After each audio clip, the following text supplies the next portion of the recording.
Big focus at this hour, blaming movies for the rising crime against women in the country. Union Minister for Women and Child Development, Maneka Gandhi, has urged the film Fraternity to portray women in a better light. She says we have important reasons why men believe they can get away or indulge in violence against women, and that is films. If you look at films, you'll find romance almost always starts with Eve-Teasing.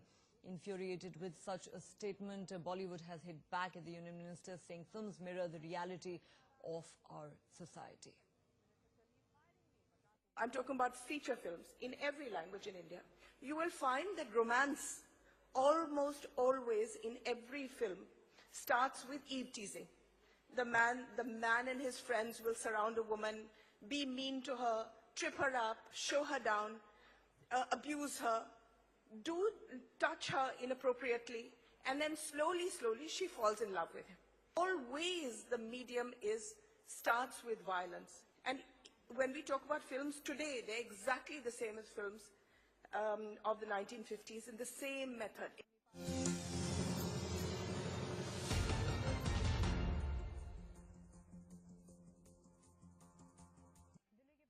It's become a fashion that if you want to be news and suddenly you accuse the film industry, you accuse the entertainment industry, and you suddenly you come in news and people talk about it. So I with due respects to Maneka ji, I would like to request her that please don't undermine the power of the film industry. Women-oriented cinema, right from Shyam Benegal to Madhur Bhandarkar, has been made by this very film industry.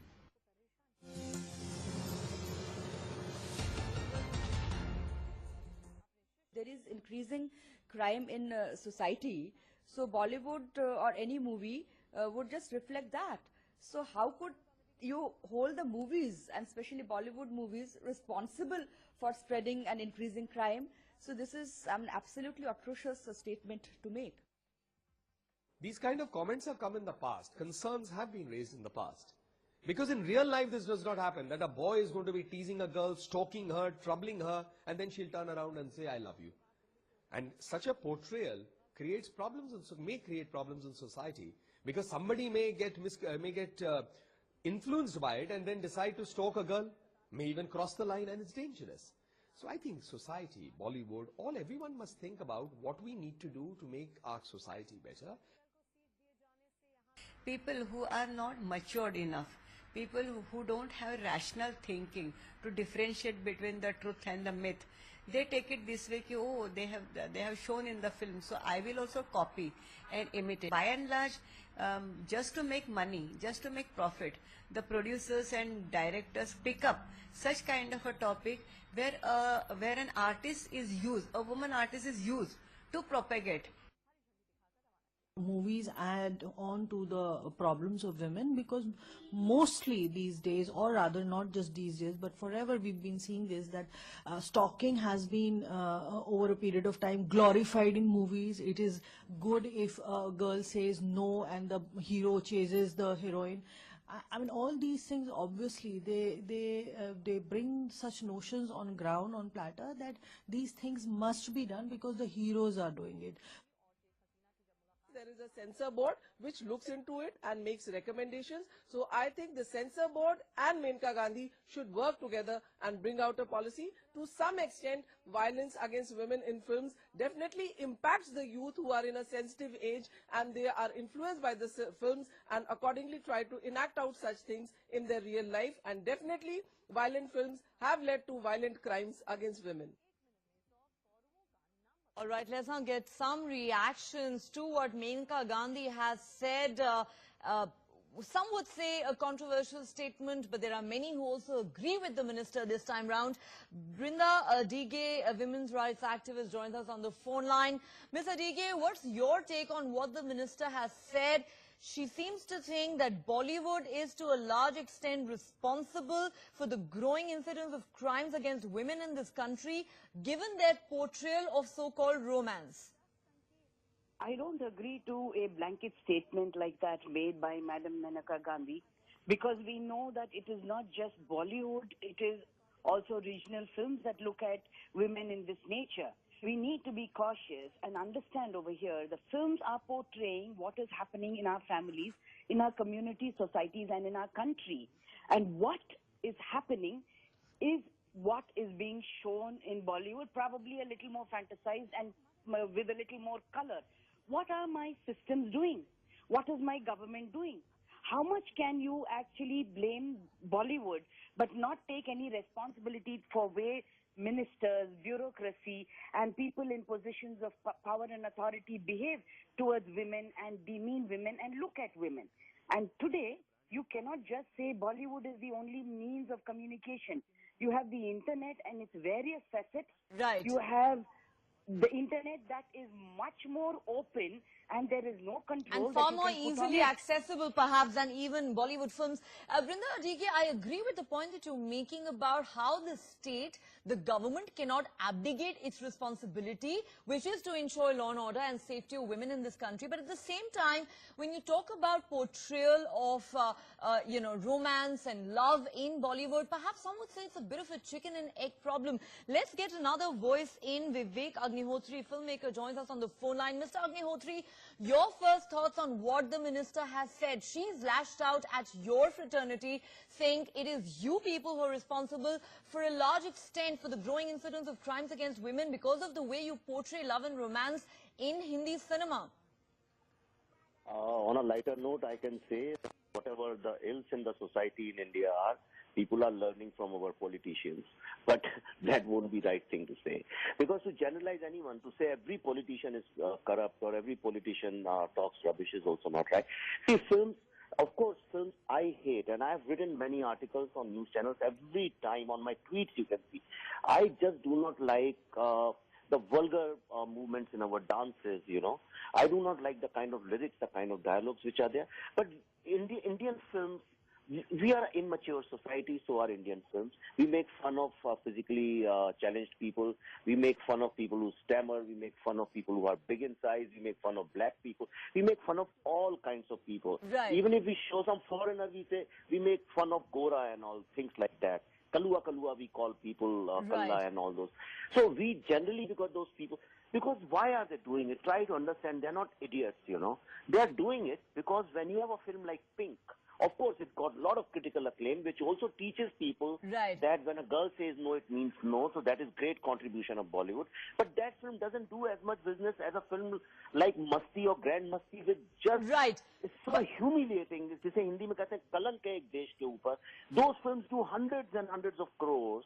Mr. Now- Agnihotri, if I could just come in here, you've taken a nuanced position, and I agree with a lot of the arguments that you're making, but if I could just play the devil's advocate here and say that, as a woman, I also feel very strongly about the portrayal of women and so-called love and romance that we see in a lot of Hindi films. I agree with you, we cannot make a blanket statement and paint them all with the same brush. But yes, the kind of titillation that you see, the male gaze, and as you mentioned, vulgar lyrics, or the sheer sexism and misogyny that seems to reflect very often in our cinema, even reducing the woman to perhaps just a prop in the film. There are many levels, our movies are problematic, or at least the way they portray women, it is problematic. You'll agree that there is a lot that needs to be addressed there. I think most of the cinema we make is trash, I don't know why we make it. It doesn't contribute in any way, doesn't last, dies down after 2 or 3 days. But I think it happens because we have see, in all walks of life, television, politics, sports, everywhere you see, our leaders are very irresponsible people. Look at the largest production house of India, one of the most celebrated directors of India and producers of India. The kind of films they make, they always necessarily have dirty jokes, humiliating jokes, condescending jokes on gays, on homosexuals, on physically challenged people. Look at the kind of roles women do. When the leaders won't do, when leaders will set a way, everybody else will follow. That is one thing. Second Mr. thing is, Agnihotri, again playing the devil's advocate, do you think this is a bit of a chicken and egg problem? Yes, very often our films mirror what's happening in our society, but at the same time, the argument that's often made against Bollywood is that as a medium, it has unimaginable reach, and it has the capacity, the power to influence a very large number of people, especially the youth in our country. And when you have sexist, misogynistic portrayals, then there is a problem, because you are perhaps sending out a wrong message to an impressionable young audience. I'm just playing the devil's advocate here. Because I think it's a very hypocritical situation. All those people, all those women who stand up against it on media, all of them play on their child's birthday party all the vulgar Bollywood item numbers. All the heroines who take those stands, okay, I meet dozens of them every single day, and let me tell you, most of them come with the ambition not to become a Shabana Azmi. All of them come here to do item numbers and to how to glamorize their roles. The only question topmost heroines ask you when you go to narrate a script is, who's the hero, how many songs, and who's my costume designer? Right, So right. then, but on media... So then you are acknowledging somewhere, while I understand the larger point that you're making, that the reason you have so many of these films being made and these songs becoming such major hits is because people like to watch these, people like to listen to this kind of music. But then you're also somewhere acknowledging, Mr. Agnihotri, that, the film fraternity does need to really at least look within. We're not saying it's fair to blame them for what's going on in the society, for the crimes that are taking place, but perhaps it's time that our film fraternity in the 21st century looked within. See, I know one thing. There is the law say it's really wrong, it's illegal to sell drugs. But the people who consume drugs, and in large quantity, even they are criminals. They are also arrested and fined. So both are equally responsible, the makers and the consumers. Why don't people stop playing these dirty, filthy songs in schools? All the schools, children in KG standard, they dance on these kind of songs. Mera body pital ki and all those kind of songs. Sexy, sexy, mujhe log bole. And how do parents tolerate? I took out my kids from the school. One of the biggest schools of Bombay. I took them out from the school. I went and told the principal that why are you playing these kind of songs? Or to a first year student, first class.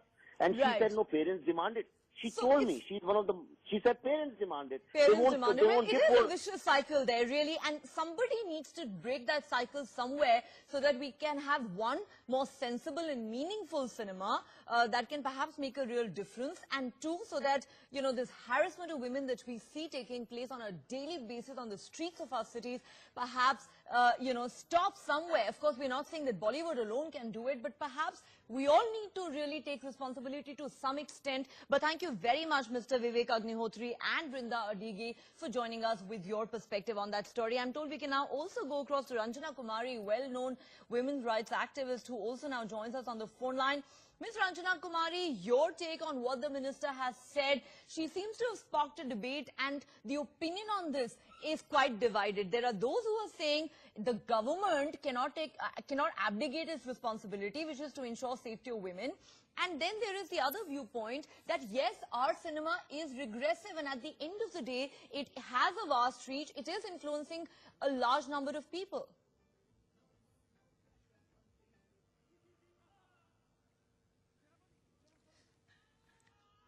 All right, so we are going to try and go back to Ranjana Kumari again when we have her back on the phone line. But we are, of course, continuing to get more reactions for you to this big story that we're breaking at this hour. All right, on that note, let's